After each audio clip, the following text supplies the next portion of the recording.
Puldapi TV, TV-nya umat Islam. Assalamualaikum warahmatullahi wabarakatuh. Alhamdulillah hamdan katsiran tayyiban mubarakan fi kama yuhibbu rabbuna wa yarda. Asyhadu an la ilaha illallah, asyhadu an la ilaha illallah wahdahu la syarikalah, wa asyhadu anna Muhammadan abduhu wa rasuluh. Ya ayyuhalladzina amanu taqullaha haqqa tuqatih wa la tamutunna illa wa antum muslimun. Allahumma anfa'na bima 'allamtana wa 'allimna ma yanfa'una wa zidna ilman yanfa'una. Allahumma inna nas'aluka ilman nafi'an wa rizqan tayyiban wa amalan mutaqabbala. Allahumma janibna munkaratil akhlaq wal a'mal wal ahwa wal adwa. Para jamaah ikhwati iman, para pemirsa di mana saja berada, alhamdulillah kembali kita panjatkan puji dan syukur kepada Allah Subhanahu wa taala atas karunia dan nikmatnya yang tidak terhingga. Juga termasuk pada pagi ini kita juga masih diberikan umur, masih diberikan kesehatan, kesempatan, kekuatan, kemampuan untuk melaksanakan salah satu tugas hidup kita yang paling penting, yaitu thalabul ilmi. Kita masih akan melanjutkan kajian tentang adab, ya, karena betapa pentingnya adab, betapa urgennya adab. Sehingga sebagaimana kita sudah kaji bersama bahwa para generasi emas, yaitu salafus salih, ya, terutama yang dijelaskan oleh para generasi tabi'in dan juga atba'ut tabi'in, bahwa mereka membutuhkan waktu untuk belajar adab ini sampai 30 tahun. Sementara untuk ilmu cukup 20 tahun. Dan sebagaimana dikatakan oleh Imam Malik rahimahullahu ta'ala, beliau menyebutkan nasihat dari ibundanya ketika mau duduk talaki kepada seorang ulama ahli fikih di Madinah pada saat itu. Kata ibunya, pelajari dulu adabnya, baru ilmunya. Jadi kita baru beberapa kali pertemuan saja, sangat minim sekali dibandingkan dengan apa yang dilakukan oleh para ulama generasi yang terbaik atau salafus salih. Kita akan melanjutkan kajian tentang akhlak atau adab ini kembali kepada kitab yang juga muqarrar di pesantren, yaitu dari kitab Minhajul Muslim karya Abu Bakar Jabir Al-Jazairi rahimahullahu ta'ala. Jadi dari bab yang kedua, yaitu tentang adab, ya. Mungkin antum sudah mempelajari juga sebagian. Al-babus tsani fil adab, dimulai dengan adab niat. Kemudian yang kedua, pasal yang kedua adalah al-adabu ma'allahi azza wa jalla, adab terhadap Allah azza wa jalla. Jadi nanti ada adab terhadap firman Allah, adab terhadap Rasulullah SAW sebagai teladan hidup kita, agar kita bisa meraih faidah yang maksimal. Kita kembali mengikuti juga petunjuk-petunjuk, arahan-arahan dari para ulama Rabbani, ya, para ulama yang faham akan kebenaran, para ulama yang melaksanakan kebenaran, dan juga para ulama yang mendakwahkan kebenaran. Sebagaimana juga yang sudah kita pelajari ketika mempelajari tentang nasihat ulama Rabbani. Kemudian dalam bab ini disebutkan oleh Syekh, seorang muslim hendaknya melihat segala sesuatu yang telah diberikan oleh Allah Subhanahu wa taala kepadanya dengan tiada terhingga, ya. Al muslimu yanduru ila ma lillahi ta'ala alaihi min minanin la tuhsa. Ya, tiada terhingga, yakni berupa kenikmatan yang tidak terhitung, ya. Kemudian termasuk juga kata beliau terlindunginya dia seorang muslim itu, dan pada hakikatnya semua manusia saat menempel di dalam rahim ibunya ketika berupa nutfah, ya, ketika berupa air mani. Kemudian juga Allah Subhanahu wa taala yang menentukan perjalanan hidupnya hingga hari bertemu dengan Rabb-nya. Jadi perjalanan hidup kita dari mulai alam ruh sampai alam rahim sampai nanti bertemu dengan Allah Subhanahu wa taala di hari akhir. Hari akhir itu tiada hari setelah hari itu semuanya sudah dicatat oleh Allah Subhanahu wa taala. Bahkan disebutkan dalam hadis itu 50.000 tahun sebelum Allah menciptakan langit dan bumi. Kemudian kata muallif, hendaknya ia bersyukur kepada Allah Subhanahu wa taala atas nikmat itu dengan lisannya. Ya, mengucapkan alhamdulillah, alhamdulillahilladzi bi ni'matihi tatimmu shalihat. Memuji dan menyanjungnya secara semestinya. Juga bersyukur kepada Allah dengan anggota badan dengan cara menggunakannya di dalam ketaatan kepada Allah Subhanahu wa taala. Jadi yang namanya syukur itu ada syukur dengan ucapan, yaitu ketika mendapatkan kenikmatan, kesuksesan, spontan kita mengucapkan alhamdulillah. Kemudian yang kedua ada dengan sujud syukur, ya, ketika mendapatkan kenikmatan sujud, ya. Sekarang yang sering sujud syukur itu pemain bola. Pemain bola muslim kalau habis ngegolin itu sujud syukur. Jangan kalah sama pemain bola gitu. Ada juga bersyukur dengan tahadus bin nikmah. Jadi dengan menyebutkan, memberitahukan kenikmatan yang telah Allah berikan kepada kita. Tapi di sini disebutkan oleh muallif bahwa bersyukur yang lebih luas lagi adalah yakni menggunakan anggota badan yang Allah berikan kepada kita, baik fisik maupun mental, yaitu di dalam ketaatan kepada Allah Subhanahu wa taala. Kenapa? Karena mengingkari nikmat, tidak mengakui kelebihan yang diberikan oleh Allah Subhanahu wa taala, mengingkarinya beserta kebaikannya bukanlah adab kepadanya.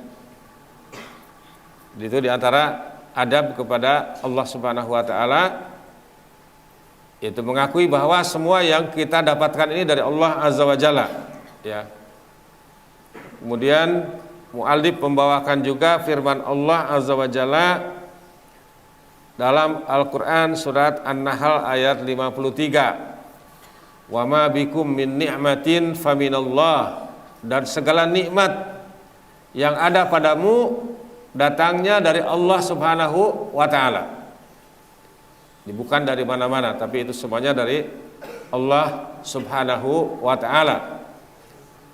Bahkan di ayat yang lain, yaitu di surat An-Nahl ayat ke-18 dan juga di surat Ibrahim kalau tidak salah, Allah Azza wa Jalla juga memberikan gambaran betapa luasnya, betapa banyaknya nikmat Allah Azza wa Jalla, sehingga seandainya engkau mencoba untuk menghitung, kau tidak akan sanggup untuk menghitungnya. Wa in ta'uddu nikmatallah la tuhsuha. Dan jika kamu menghitung nikmat Allah Subhanahu wa taala, niscaya kamu tidak akan mampu untuk menghitungnya. Ya, dari nikmat yang dimakan, nikmat yang diminum, nikmat yang dihirup, nikmat yang dilihat, cahaya dan lain sebagainya, tidak akan sanggup untuk menghitungnya. Betapa besarnya karunia yang Allah berikan kepada semua hambanya tanpa pilih bulu, apakah dia orang yang taat ataupun orang yang maksiat. Dan alhamdulillah kita tidak diperintahkan untuk menghitung nikmat Allah, tapi yang diperintahkan adalah mensyukuri nikmat Allah. Dan juga ketika disyukuri, Allah akan tambah, ya, akan tambah karunia-Nya, akan tambah kenikmatannya. Ya, la in syakartum la azidannakum. Jika kalian bersyukur, maka pasti Allah akan menambah karunia dan rahmatnya.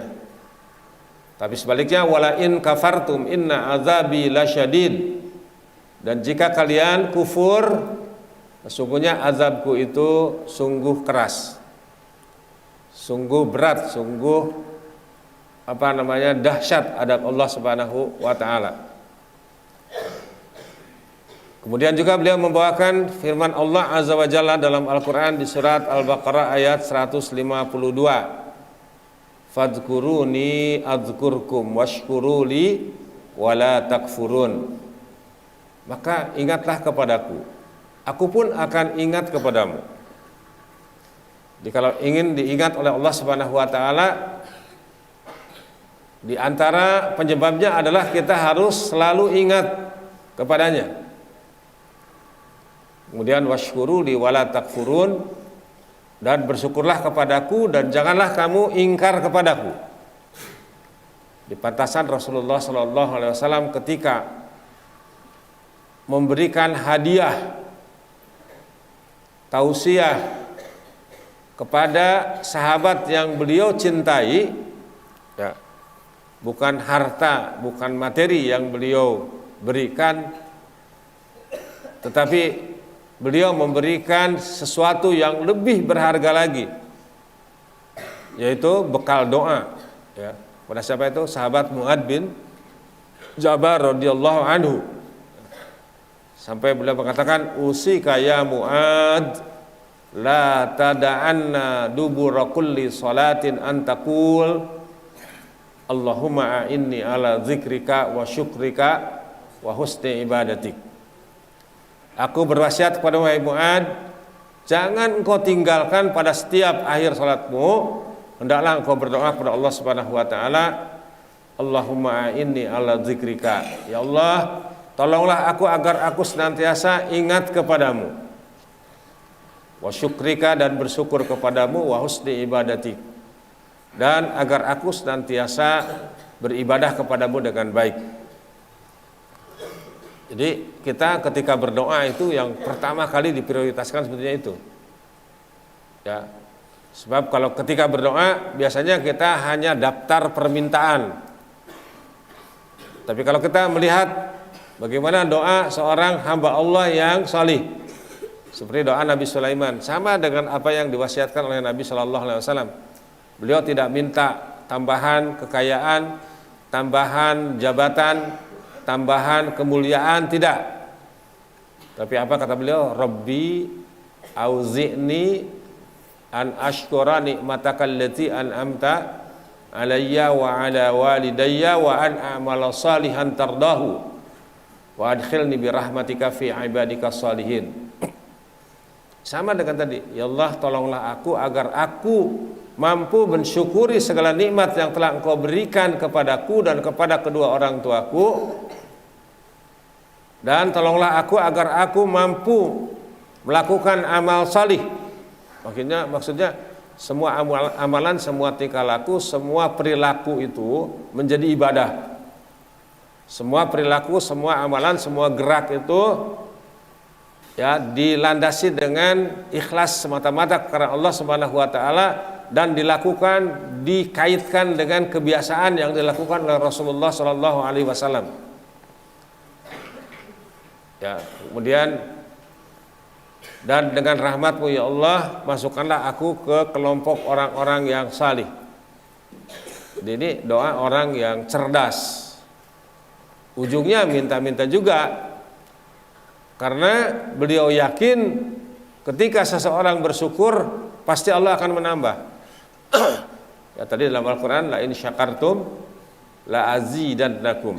Makanya banyak-banyak bersyukur pada Allah Subhanahu wa taala agar ilmu, harta, kesehatan yang kita miliki itu diberkahi oleh Allah Subhanahu wa taala. Kemudian juga ditambahkan di sini oleh beliau, wa yandurul muslimu ila ilmihi bihi wa tilaihi ala jami'i ahwalihi, dan seterusnya, yang artinya seorang muslim juga hendaknya melihat apa yang dilakukan oleh Allah Azza wa Jalla, oleh Allah Jalla Jalaluh, sebagaimana dia memperhatikan seluruh tindak tanduknya, sehingga hati akan dipenuhi dengan keagungannya. Maka dia akan takut untuk bermaksiat kepadanya, malu untuk menyelisihi perintahnya, keluar dari ketaatan terhadapnya. Ini semuanya merupakan adab terhadap Allah Subhanahu wa ta'ala. Tapi kembali bahwa orang yang akan takut kepada Allah Subhanahu wa ta'ala hanyalah orang-orang yang berilmu, ya. Innama yahsyallah min ibadihil ulama. Hanya saja orang-orang yang akan takut kepada Allah Subhanahu wa ta'ala dari hamba-hambanya yang berilmu. Di orang yang bodoh tidak takut ya untuk meninggalkan sholat, tidak takut untuk berjudi, tidak takut untuk berzina, tidak takut untuk melakukan kemaksiatan. Kenapa? Karena dia tidak tahu bahwa Allah Subhanahu wa ta'ala menjadikan manusia ini untuk selamanya. Jadi dunia ini adalah episode yang tersingkat tetapi yang menentukan perjalanan kehidupan yang panjang tanpa batas ke depan.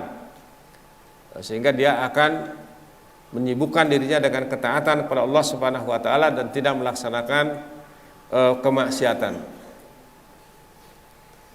Kemudian beliau menambahkan, karena terang-terangan bermaksiat kepada Rabb-nya, pada Allah Subhanahu wa ta'ala yang menciptakannya, yang memberikan rezeki kepadanya, yang mengatur alam semesta ini, atau mengharap kepadanya dengan berbagai keburukan dan perilaku rendahan kepada dia, kepada Allah Subhanahu wa ta'ala, menyaksikan dan melihatnya bukan termasuk adab kepadanya.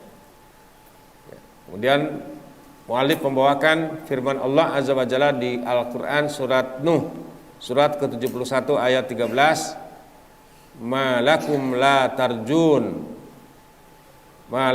tarjuna lillahi waqara. Mengapa kamu tidak takut akan kebesaran Allah? Wa qad khalaqakum atwara, dan sungguh dia Allah telah menciptakan kamu dalam beberapa tingkatan, dalam beberapa kejadian ya, dari mulai tadi nutfah, kemudian menjadi segumpal darah, kemudian daging, tulang yang dibalut dengan daging, dan seterusnya. Itu semuanya adalah merupakan takdir dari Allah Subhanahu wa ta'ala. Dan jangan lupa, wallahu ya'lamu ma tusirrun wa ma tu'linun. Dan Allah mengetahui apa yang kamu rahasiakan dan apa yang kamu lahirkan. Ya, kalau untuk menghindar dari manusia, menghindar dari ustadz, menghindar dari musyrif, musyrifah bisa. Tapi menghindar dari Allah Subhanahu wa taala tidak bisa. Allah Subhanahu wa taala Maha mengetahui, Allah Subhanahu wa taala mengawasi. Ya, baik yang tersembunyi maupun yang terang-terangan. Ya, apalagi sekarang ini ya. Sekarang ini antum hidup di era digital, di era serba mudah. Ya, sekarang teman, saudara, orang tua di luar negeri bisa vikolan, bisa ngobrol. Dulu nggak ada tuh. Ya, sekarang kita punya keperluan saat ini bisa komunikasi dengan siapa saja melalui dunia maya di seluruh dunia. Itu ya, antum hidup di era seperti itu, diberikan berbagai macam kemudahan. Ya, dulu kami ya, subhanallah, saya ingat tahun 90 saja itu, ketika mengirim surat dari Mekah ke sini, ke Indonesia, itu sudah pakai perangko kilat, itu sampainya 40 hari lebih. Jadi kalau orang hajian, orangnya sudah pulang, suratnya belum datang. Padahal dia kirim ketika sampai di Mekah. Kemudian juga beliau membawakan firman Allah Subhanahu wa taala dalam ayat yang lain,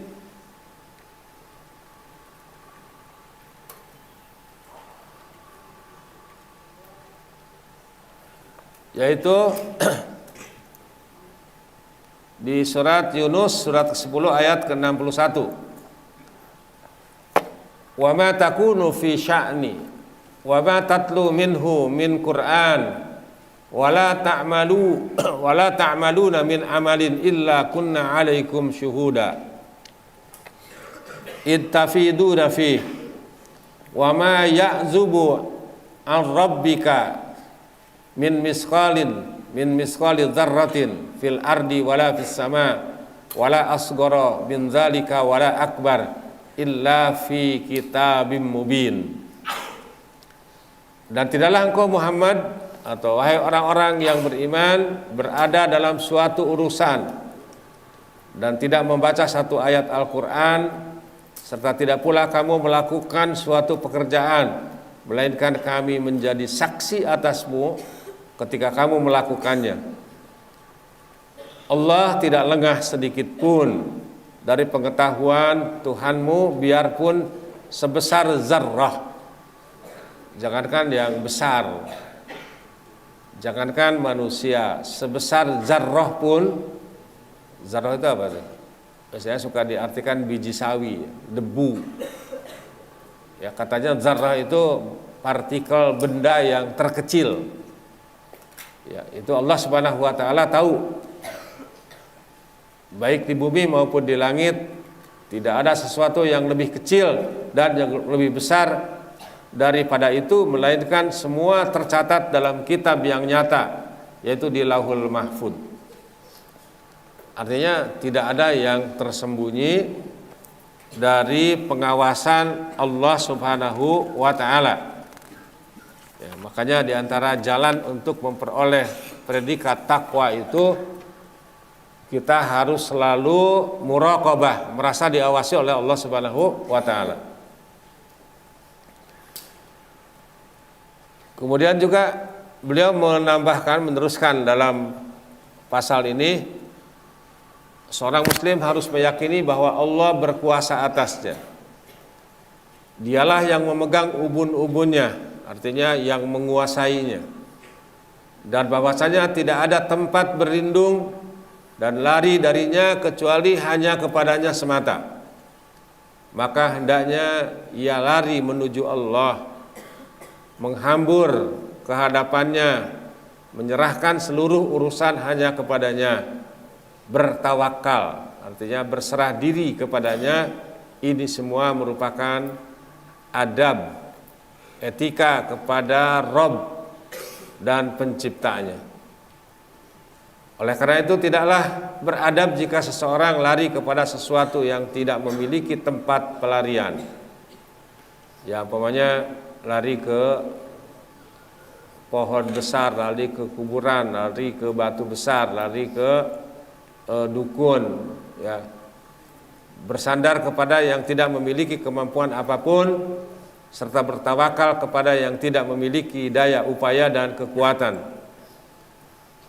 Kemudian beliau juga bawakan ayat di surat Hud, surat ke-11 ayat 56. Ma min dabatin illahu akhidun binasiyatiha. Tidak satupun makhluk yang bergerak, yang bernyawa, melainkan dialah yang memegang ubun-ubunnya. Dialah Allah Subhanahu wa taala yang menguasainya.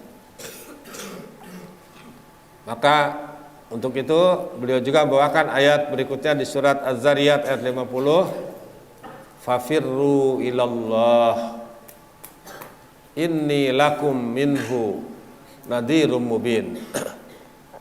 Fafirru ilallah, maka segeralah kembali kepada Allah, kepada mentaati Allah Subhanahu wa taala. Sungguh aku seorang pemberi peringatan yang jelas dari Allah untukmu. Kemudian wa 'alallahi fatawakkalu in kuntum mu'minin. Dan bertawakallah kamu hanya kepada Allah jika kamu orang-orang yang beriman. Sini perintah untuk tawakal, perintah untuk berserah diri secara total kepada Allah Subhanahu wa taala. Apa jaminan Allah? Disebutkan dalam Al-Quran, wa may yatawakkal 'alallah fahuwa hasbuh. Barang siapa yang berserah diri kepada Allah Subhanahu wa taala, maka Allah akan memberikan kecukupan.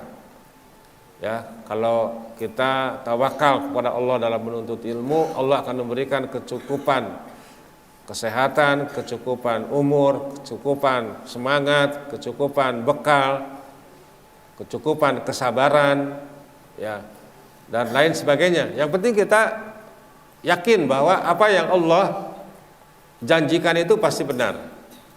Ya, wa may yatawakkal 'alallah fahuwa hasbuh. Barang siapa yang berserah diri kepada Allah Subhanahu wa taala, maka Allah akan memberikan kecukupan. Ya, kayak di sini diperintahkan wa 'alallahi fatawakkalu in kuntum mu'minin. Dan kepada Allah lah kalian berserah diri jika kalian orang-orang yang beriman. Artinya konsekuensi orang beriman itu adalah harus berserah diri kepada Allah Subhanahu wa taala. Kemudian berkaitan dengan adab juga, kata muallif, seorang muslim juga harus melihat kepada kelemah lembutan Allah Azza wa Jalla. Tapi juga kita harus yakin bahwa di samping Allah itu maha lemah lembut, juga maha dahsyat, maha keras siksaannya pada orang-orang yang maksiat kepadanya. Ya, jadi harus melihat kepada kelemah lembutan Allah Jalla Jalaluh kepadanya di dalam setiap urusannya, melihat kepada kasih sayang Allah Subhanahu wa ta'ala kepada dirinya dan seluruh makhluknya, lalu berkeinginan kuat untuk mendapatkan tambahan kelembutan dan kasih sayang itu, sehingga dirinya akan selalu merendahkan diri kepadanya dengan kerendahan yang murni dan dengan doa. Jadi karena kita memang diciptakan oleh Allah Subhanahu wa ta'ala untuk merendahkan diri kepadanya, untuk menghambakan diri kepadanya. Wa ma khalaqtul jinna wal insa illa liya'buduni. Ya, aku tidak menciptakan jin dan manusia melainkan untuk beribadah kepadaku. Makanya kata muallif, ya, dia akan selalu merendahkan diri kepadanya, menghinakan diri kepadanya dengan kerendahan yang murni dan dengan doa. Ya, karena doa juga tadi disebutkan ad-du'a silahul mu'min. Doa itu senjatanya orang-orang yang beriman. Ad-du'a huwal ibadah, doa juga adalah ibadah. Bertawassul kepadanya dengan perkataan yang baik dan amal salih. Artinya pada asalnya berdoa itu langsung kepada Allah Subhanahu wa taala, tapi jika merasa tidak pede, ya, tidak percaya diri dengan diri sendiri, boleh memakai perantaraan. Apa perantaranya? Yang pertama dengan perantaraan amal salih yang pernah kita lakukan. Kemudian yang kedua dengan Asmaul Husna. Kemudian yang ketiga melalui orang salih yang masih hidup. Gitu. Jadi kalau antum mau berdoa, datang kepada salah seorang ustadz yang salih, ya, pokoknya di sini ada ustadz soleh, ada ustadz soleh di sini. Ustadz, saya ingin sesuatu, tolong ustadz berdoa kepada Allah untuk saya. Gitu. Boleh, asalkan ustadz solehnya masih hidup, asalkan orang soleh itu masih hidup. Kemudian kata mu'alif, maka bukanlah orang yang beradab, orang yang berputus asa dari mencari tambahan rahmatnya yang luasnya meliputi segala sesuatu, berputus asa dari kebaikan Allah yang tidak terhingga, yang mencakup seluruh alam semesta serta kelembutannya yang tercurah untuk segenap makhluknya. Kemudian beliau membawakan firman Allah di surat Al-A'raf ayat 156, wa rahmati wasi'at kulla syai', dan rahmatku meliputi segala sesuatu. Ya, Allahu latifum bi ibadih. Allah maha lembut terhadap hamba-hambanya. Wala tai'asu mir rauhillah, dan jangan kamu berputus asa dari rahmat Allah. Wala taqnatu min rahmatillah, janganlah kamu berputus asa dari rahmat Allah Subhanahu wa taala. Walaupun mungkin prosesnya itu berbeda gitu. Ya, contoh saya kemarin membawakan satu kisah kepada para karyawan. Ada orang yang jualan nasi uduk. Jadi kerjaannya setiap hari buat jualan nasi uduk. Dan tiba-tiba baru keluar pagi itu sudah ditabrak mobil, sehingga berantakan itu nasi uduknya itu habis. Yang nabraknya itu juga orang miskin, karena dia bawa mobil punya bosnya gitu. Dia minta maaf, Ibu, ini mohon maaf saya tidak bisa berbuat apa-apa, tapi ini saya tinggalkan kartu nama bos saya gitu. Kalau perlu sesuatu nanti tinggal telepon aja. Dan dia pulang, dia bersedih, dia bilang, pagi ini Allah sedang tidak sayang kepadaku, sehingga nasi uduk yang mau saya jual belum laku satu bungkus pun sudah habis ditabrak. Udah pulang, dia sampai di rumah dia masih menyesali apa yang terjadi. Kemudian siang-siang itu datang orang itu, jadi karena dia tadi nanya di mana tempat tinggal ibu, kan datang, oh iya tadi ini kamu ya yang nabrak tadi, gimana katanya, apa tanggung jawab kamu? Ya insya Allah Bu, nanti kami akan ganti semua kerugian ibu. Dan sekarang saya datang ke sini dengan bos saya gitu, dengan majikan saya. Kemudian dihitung berapa yang harus diganti. Kemudian ketika melihat tempat jualannya itu tempat yang bagus, tempat yang strategis, dan dia bilang, oh ibu jualan nasi uduk di sini? Ya. Sayang sekali ini tempat bagus. Coba ibu jualan yang lain, jualan sembako kayak apa gitu. Akhirnya dia bilang, ya saya juga mau, tapi dari mana modalnya bos gitu. Baiklah kalau begitu saya kasih modal nih. Mulailah ibu itu dagang, jualan sehingga menjadi grosir yang besar. Sekarang bahasanya lain. Kalau dulu dia mengatakan, ketika ditabrak mobil itu Allah sedang tidak sayang kepadaku. Sekarang kalau ngumpul dengan keluarganya, kalimatnya apa? Alhamdulillah, seandainya saya tidak ditabrak mobil tidak begini. Saya tidak menjadi orang yang kaya. Karena segala sesuatu itu berproses itu. Ya, ada lagi kan cerita tukang bakso jualan setiap habis subuh dia jalan, kemudian rumahnya itu melintasi pematang sawah. Jadi kalau dia mau jualan tuh harus dipikul dulu ke pinggir jalan, kemudian naik angkot. Satu waktu bahwa ternyata dia mungkin karena terburu-buru atau gimana terpleset sehingga baksonya itu tumpah di sawah.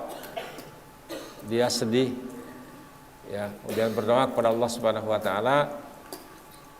Ternyata apa yang terjadi? Siangnya dia baru dengar bahwa ternyata angkot yang biasa dia naiki itu tabrakan dan semua penumpangnya mati. Baru dia di situ mengatakan alhamdulillah. Rupanya ini semuanya rahasia dari Allah Subhanahu wa taala. Karena rahmat Allah itu luas. Yang penting kita yakin harus bersandar kepada Allah Subhanahu wa taala, dan itu adalah merupakan bagian adab seorang mukmin kepada Allah Subhanahu wa taala. Kemudian selanjutnya kata beliau, seorang muslim harus melihat bagaimana dahsyatnya siksaan Rabb-nya. Kalau tadi kan betapa luasnya rahmat Allah, sekarang siksaan Allah Subhanahu wa taala maha dahsyat. Ya, saya lihat baru-baru ini di Amerika itu di salah satu kota yang besar tiba-tiba banjir bandang, ribuan rumah hancur, jutaan orang kehilangan tempat tinggal, yang meninggal juga banyak sekali. Padahal itu di negara yang maju, mereka tidak bisa apa-apa. Di situ Allah Subhanahu wa taala juga mendemonstrasikan betapa dahsyatnya siksa Allah Subhanahu wa taala. Itu di dunia, belum lagi di akhirat. Kerasnya azab dan kecepatan hisabnya. Sehingga dia orang yang beradab itu senantiasa bertakwa, takut kepadanya, menjaga diri terhadapnya serta meninggalkan segala kemaksiatan. Maka ini pun merupakan bentuk adab kepada Allah. Sehingga tidaklah seseorang itu beradab menurut orang yang berakal apabila ia menentang Allah dan berlaku aniaya, berlaku zalim. Jadi orang yang menentang Allah, orang yang maksiat kepada Allah Subhanahu wa taala, orang yang melakukan kezaliman, itu orang yang tidak punya adab kepada Allah Subhanahu wa taala. Padahal ia seorang hamba yang lemah, namun justru menantang Rabb yang maha perkasa lagi maha kuasa, maha kuat lagi maha perkasa.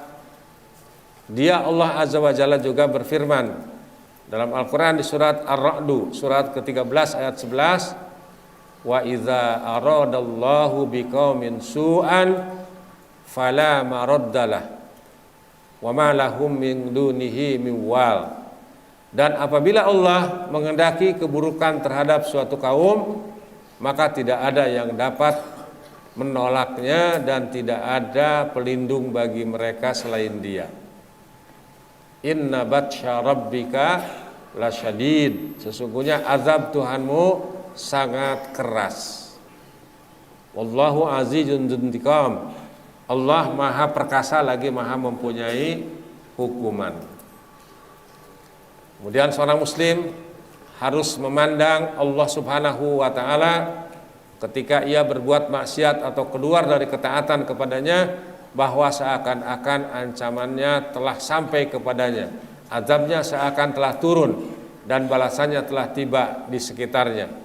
Demikian pula ketika dia melakukan ketaatan dan mengikuti syariatnya, maka seakan-akan Allah telah membuktikan janjinya kepadanya, seolah-olah keridhoannya telah diberikan, sehingga dengan itu jadilah ia seorang muslim yang berbaik sangka, berhusnuzan kepada Allah. Dan baik sangka, husnuzan kepada Allah merupakan salah satu adab, Ya, seorang muslim kepada Allah, maka bukan merupakan adab kepada Allah jika seorang muslim berburuk sangka, suudzon kepadanya, mengira bahwa Allah tidak memperhatikannya serta tidak akan memberikan balasan atas dosa yang dia kerjakan itu. Padahal Allah telah berfirman dalam Al-Quran di surat Fussilat ayat 22, walakin dhannantum annallaha la ya'lamu katsiran mimma ta'malun dzalikum dhannukumul ladzi dhannantum bi rabbikum ardakum fa asbahtum minal khasirin. Bahkan kamu mengira bahwa Allah tidak mengetahui kebanyakan dari apa yang kamu kerjakan. Allah tahu apapun yang dikerjakan oleh manusia, Allah tahu. Apapun yang kita kerjakan, baik sedang sendirian atau diketahui oleh orang, Allah tahu.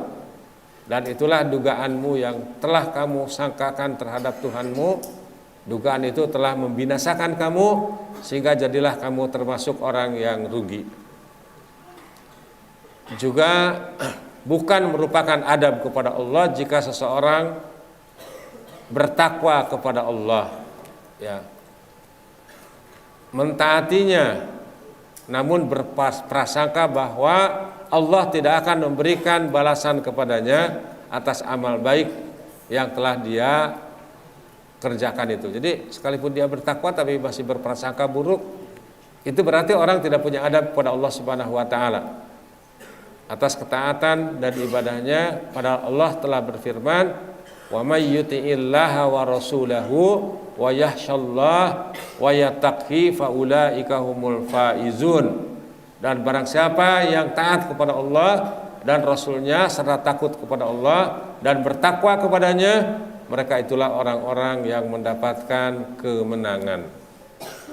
Jadi orang yang sukses itu adalah orang yang taat kepada Allah dan Rasulnya, orang yang takut kepada Allah dan bertakwa kepadanya. Artinya beriman, melaksanakan segala perintahnya, menjauhi larangannya, dan juga memperhatikan batasan-batasan yang ditentukan oleh Allah Subhanahu wa taala.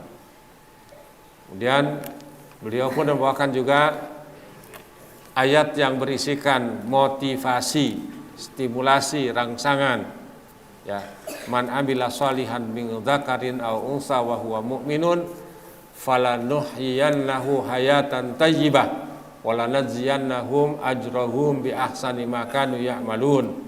Barang siapa mengerjakan kebajikan, baik laki-laki maupun perempuan dalam keadaan beriman, maka pasti akan kami berikan kepadanya kehidupan yang baik dan akan kami beri balasan dengan pahala yang lebih baik dari apa yang telah mereka kerjakan. Man jaa'a bil hasanati falahu asyru amsalihha wa man jaa'a bis sayyiati fala yujza illa mislaha wa hum la yuzlamun. Barang siapa berbuat kebaikan mendapat balasan 10 kali lipat amalnya. Jadi Allah tidak membalas kebaikan itu 1, tapi 10 sampai 700 kali lipat dalam hadis qudsi disebutkan. Dan barang siapa yang berbuat kejahatan dibalas seimbang dengan kejahatannya. Ya, mereka sedikit pun tidak akan dirugikan, tidak akan dizolimi. Ya, beliau menyimpulkan dari khulasatul qaul dari pembahasan ini. Kesimpulannya yang pertama, wajib bersyukur seorang muslim atas segala nikmat yang diberikan Rabb-nya. Tadi bisa syukur dengan ucapan, syukur dengan sujud syukur, kemudian syukur dengan tahadus bin nikmah. Yang lebih penting lagi adalah menggunakan apa yang Allah ciptakan sesuai dengan keinginannya, yaitu menghabiskan waktu untuk ketaatan kepada Allah Subhanahu wa taala. Yang kedua, memiliki rasa malu untuk melakukan maksiat kepadanya. Ya, sudah diciptakan oleh Allah, diberi rezeki oleh Allah, diberikan nikmat kehidupan, nikmat kemerdekaan, nikmat keimanan, tapi masih maksiat kepada Allah Subhanahu wa taala. Itu artinya orang yang keterlaluan. Bahasa Jepangnya kachidai. sungguh terlalu. Yang ketiga, harus kembali kepada Allah Subhanahu wa taala secara benar. Ketika melakukan kesalahan, segera sadar, segera menyesal, dan segera tobat kembali kepada Allah Subhanahu wa taala. Yang keempat, bertawakal serta mengharap rahmat-Nya. Kekuatan yang ada pada diri kita, kecerdasan yang ada pada diri kita, berbagai macam potensi yang ada pada diri manusia itu sangat kecil, sangat terbatas bila dibandingkan dengan kekuasaan, kehebatan yang ada pada Allah Azza wa Jalla. Maka disinilah kita butuh pertolongan Allah. Yang mengundang pertolongan Allah itu dengan tawakal, berserah diri sepenuhnya kepadanya. Yang kelima, takut terhadap siksanya. Yang keenam, artinya bahwa semua yang dilakukan oleh manusia itu pasti akan diazab. Ada yang diazab di dunia, ada yang diazab di dunia dan di akhirat, ada yang kalau selamat di dunia, di akhirat pasti tidak akan lolos. Kemudian yang keenam, berbaik sangka akan kebenaran janji Allah serta ancaman bagi hamba-hamba yang dimurkainya. Ya, semakin tinggi tingkat tamassuk, ya, berpegang teguh dan menjaga dengan adab ini, maka akan semakin tinggi derajatnya, makin naik kedudukannya, dan terus menanjak posisinya serta kemuliaannya semakin besar, hingga jadilah dia termasuk orang yang berada dalam wilayah cinta dan pembelaan Allah. Dalam pemeliharaannya diliputi rahmatnya serta berhak mendapatkan kenikmatan darinya. Inilah yang senantiasa didambakan oleh seorang muslim dan menjadi angan-angan sepanjang hidupnya. Jadi itu yang kita inginkan, agar mendapatkan pembelaan Allah, pemeliharaan Allah, rahmat Allah, serta senantiasa mendapatkan kenikmatan daripadanya.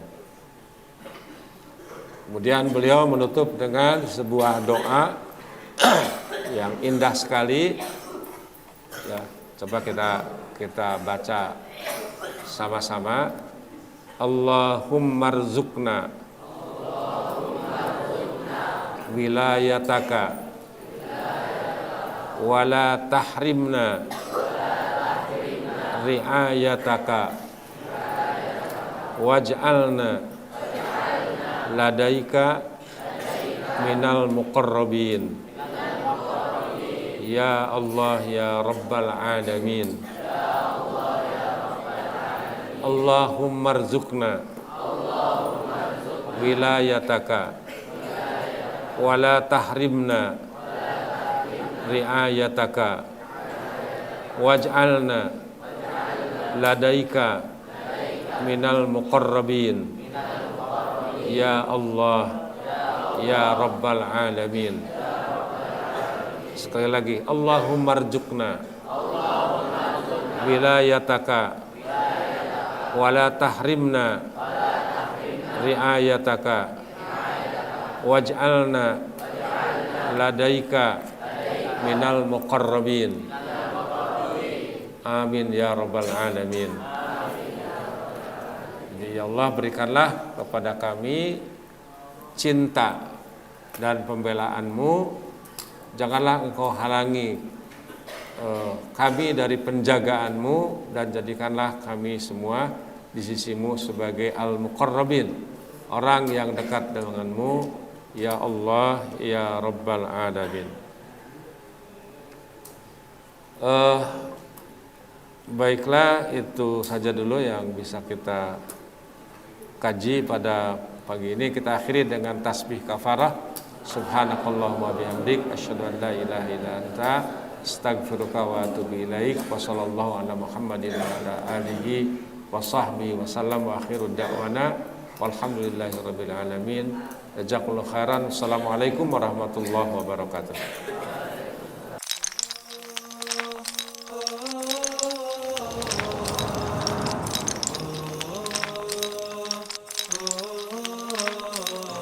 Puldapi TV, TV-nya umat Islam.